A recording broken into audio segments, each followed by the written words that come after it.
আমার দয়াল নবী হাদিসে পাকের মধ্যে বলেন, তোমার হজ্জে বাইতুল্লাহ গেলে লক্ষ লক্ষ টাকা লাগবে গো।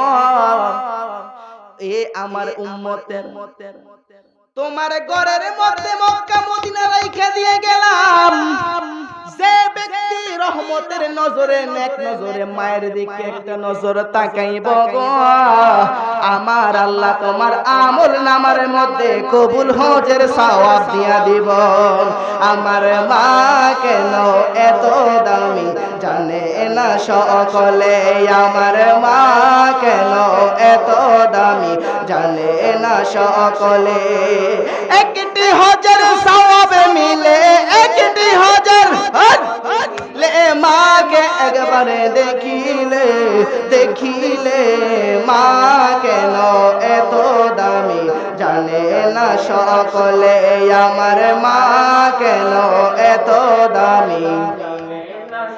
10 মাস 10 দিন মায়ের গর্ভে দিল ঠাই, রক্ত মাংস খায়া মায়ের ববে আইলাম ভাই, ঠিক না বেটি? আরে 10 মাস 10 দিন মায়ের গর্ভে দিল ঠাই, রক্ত মাংস খায়া মায়ের ববে আইলাম ভাই।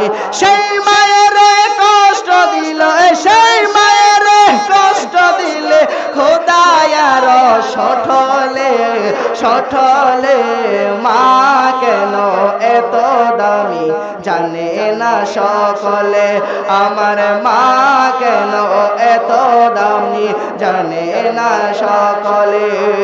একটি হজের সওয়াব মিলে, একটি হজের মাকে একবার দেখিলে, দেখিলে মা কেন এত দামি জানে না সকলে, আমার মা কেন এত দামি জানে না সকলে। ওই মায়ের খেদমতের দরকার আছে না নাই রে বাবা? বাবাজিরা রে আমার, দুনিয়ায় মা থাকতে সন্তান বুঝে না মায়ের কত মূল্য, ঠিক না বেটি? যখন দেখবেন মা দুনিয়া থেকে চলে যায়, দেখবেন ওই মায়ের জন্য সন্তানটার মন শুধু কান্নায় কান্নায় আত্মহারা হয়ে থাকে। কথা কোন ঠিক কিনা? গাছ থাকতে গাছের মর্ম বুঝরে, দাঁত থাকতে দাঁতের মর্ম বুঝো, চোখ থাকতে চোখের মর্ম বুঝো। যখন এই চোখটা চলে যাবে তখন বুঝবা এই চোখের কত দাম ছিল গো।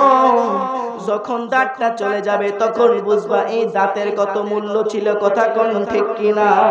যেই কথা বলতেছিলাম, ওহো আমার মুন্সিগঞ্জের বাবাজিরা গো,